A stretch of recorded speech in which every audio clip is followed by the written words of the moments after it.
Hey everyone, and welcome to the Soul Star Cafe. My name is Ruth Parkinson, and I'm very happy all of you are here with me today to talk about psychic abilities. And so, as we go up in our ascension process and we're working on our meditation and all that we do, sometimes we'll have psychic abilities really begin to open up. And it's so much fun as they open up.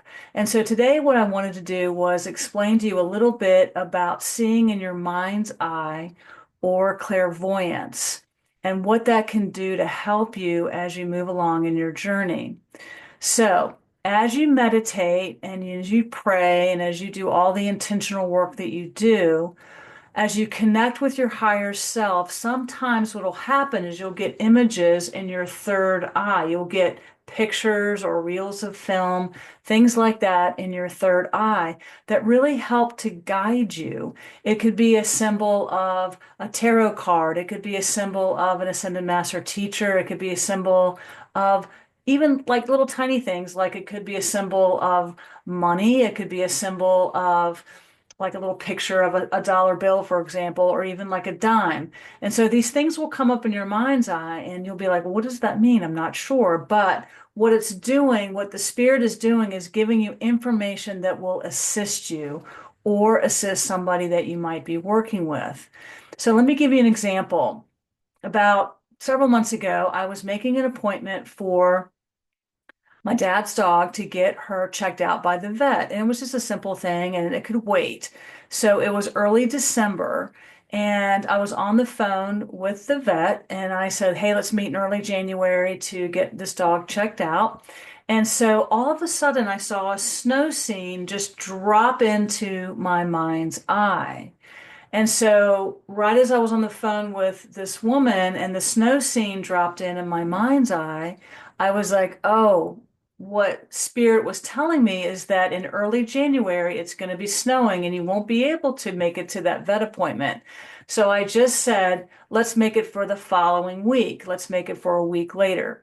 So I let it go. And then when we came into 4 weeks later, we came into early January. Guess what? We had lots of snow that first week in January, and there was never going to be a way I would have been able to have made it to the vet.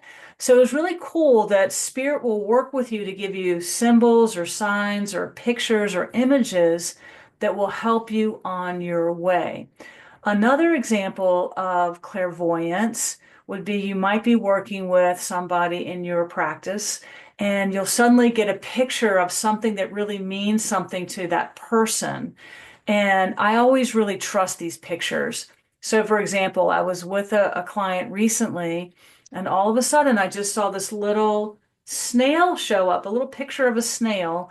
And I said, I have no idea what this means, but I'm just going to share this with you. And she's super connected with snails and that energy of just taking things slowly.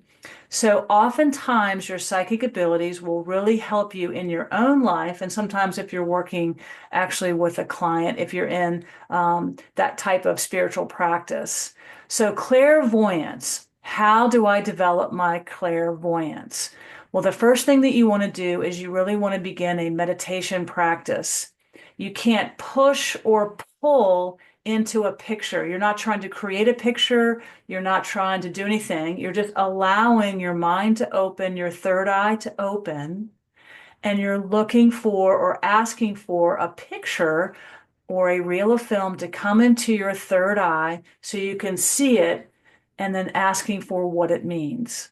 So it's meditation, and then it's asking for a picture to arrive that's going to help you, support you, and then being able to see the symbology in that picture to give a particular message, whether it's coming to you or to someone else. And you always want to do your clairvoyance practice in service of being helpful, being supportive.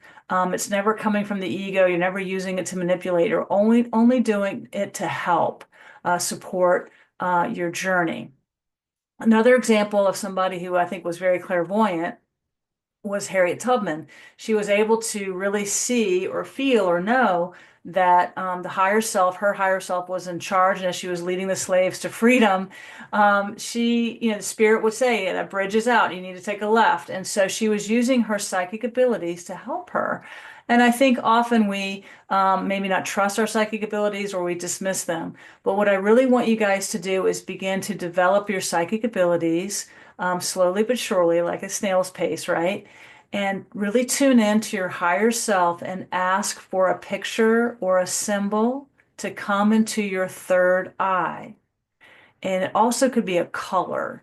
A color could come into your third eye. And then ask your higher self, what does this mean? And your higher self will tell you, you'll get that impression of what that means. Now, work with yourself first, with your own life, and then begin to practice that with a trusted friend as you move along in your practice. And then as you develop your psychic abilities, you can begin to practice on a person here and there and just calibrate with them to see if that works. The higher self is really going to work with you. All right, so this is just a quick little video coming in to talk a little bit about clairvoyance, your third eye, how to connect to your third eye. It's all about meditation, joining with your higher self, and then waiting for that picture to drop in to see what that might mean for you personally, or maybe for somebody you're trying to help. You're only doing it in service of spirit and being helpful to somebody, never in manipulation in any way, shape, or form. So before you can make predictions and things like that, you have to start with you. You have to start with yourself personally and then move forward from there. All right, psychic abilities are so much fun. So clairvoyance, looking into that crystal ball of your third eye, and wait for the picture. So right here at the end of the video, I'm going to step back. I'm going to actually show you what it looks like. I have no idea what picture it is that I will see that will come into my third eye, but I trust it'll be the exact right picture for this video for you who are watching. Okay, so give me one moment. I'm going to tune in. I'm just giving you an example of how you do it. You tune in to the higher self, and I'm seeing, okay, this is really beautiful. So in my third eye, I'm seeing in the tarot deck, I studied the tarot deck many, many years ago, and it's still in my range of consciousness. And so right now, as I'm allowing my third eye to open, I'm seeing in the tarot deck a card called the Hermit.